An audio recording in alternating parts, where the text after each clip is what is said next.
കപാലഭാതി പ്രാണായാമം ചെയ്യുമ്പോൾ നിങ്ങൾ ശ്രദ്ധിക്കേണ്ടത് എന്താണെന്ന് വെച്ച് കഴിഞ്ഞാൽ നമ്മൾ ബ്രീത്ത് ഔട്ടിൽ മാത്രമാണ് കോൺസെൻട്രേറ്റ് ചെയ്യുന്നത്. നമ്മൾ ഓരോ തവണയും എക്സ്ഹേൽ ചെയ്യുമ്പോൾ നമ്മുടെ വയറ് നമ്മൾ തുടക്കത്തിൽ എന്താ ചെയ്യുന്നത് വെച്ചാൽ നമ്മുടെ ഒരു കൈ നമ്മുടെ വയറിന് മുകളിലായിട്ട് വെക്കുക. അതിനുശേഷം നമ്മൾ എക്സലേഷൻ ആണ് ശ്രദ്ധിക്കുന്നത്. എക്സലേഷൻ മാത്രമാണ് ശ്രദ്ധിക്കുന്നത്. എക്സേൽ ചെയ്യുമ്പോൾ നമ്മുടെ വയറ് ഉള്ളിലേക്ക് പോകുന്നു, നമ്മൾ എക്സ്ഹേൽ ചെയ്യുന്നു, ശ്വാസം പുറത്തേക്ക് വിടുന്നു. ഇൻഹലേഷൻ ഓട്ടോമാറ്റിക്കലി നടന്നോളും. നിങ്ങൾ കംഫർട്ടബിൾ ആയിട്ടുള്ള പൊസിഷനിൽ ഇരിക്കുക. നടുനേരെ. നമുക്ക് വലത് കൈ ചിന്മുദ്രയിൽ വയ്ക്കാം, ഇടത് കൈ നമ്മുടെ വയറിന് മുകളിലായിട്ട് വയ്ക്കാം. വയറിന് മുകളിൽ നമ്മൾ വയ്ക്കുന്നത് നമ്മുടെ ബ്രീത്തിന്റെ മൂവ്മെന്റ് അറിയുന്നതിന് വേണ്ടിയിട്ടാണ്, മനസ്സിലാക്കുന്നതിന് വേണ്ടിയിട്ടാണ്. നിങ്ങളുടെ ബ്രീത്ത് കറക്റ്റ് ആയി കഴിഞ്ഞ് കഴിഞ്ഞാൽ നിങ്ങൾ കൈ വയറിന് മുകളിൽ വയ്ക്കണമെന്ന് നിർബന്ധമില്ല.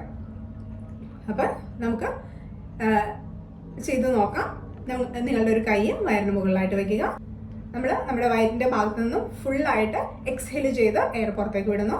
ഈ രീതിയിൽ കഴിച്ചതിന് ശേഷം കൂടുതലായിട്ട് എക്സ്ഹേൽ ചെയ്യുക.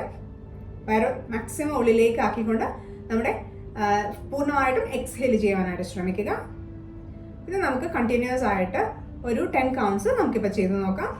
കൈ വയറിന് മുകളിലായിട്ട് വെച്ചതിന് ശേഷം exhale, exhale, exhale, exhale, exhale, exhale, exhale, exhale, exhale, exhale, exhale, exhale, exhale, exhale. സാധാരണ കൈ റിലീസ് ചെയ്ത് കണ്ണുകൾ അടച്ച് നിങ്ങളുടെ ബോഡി ഒന്ന് ഒബ്സർവ് ചെയ്യുക. ദീർഘമായ ശ്വാസം എടുത്ത് സാവധാനം ശ്വാസം പുറത്തേക്ക് വിടുക. നമുക്ക് ഒറ്റ സ്ട്രെച്ചിൽ ഒരു 30 കൗണ്ട്സ് ഒന്ന് ചെയ്ത് നോക്കാം. കൈ നമുക്ക് വയറിന് മുകളിലായിട്ട് വെക്കാം. നമുക്ക് ഫോഴ്സായിട്ട് എക്സേൽ ചെയ്യാം. ഇൻഹലേഷൻ ഓട്ടോമാറ്റിക്കായിട്ട് നടന്നോളും. അപ്പോൾ നമുക്ക് സ്റ്റാർട്ട് ചെയ്യാം.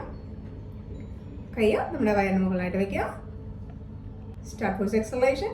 1 2 3 4 5 6 7 8 9 10 1 2 3 4 5 6 7 8 9 20 1 2 3 4 5 6 7 8 9 30.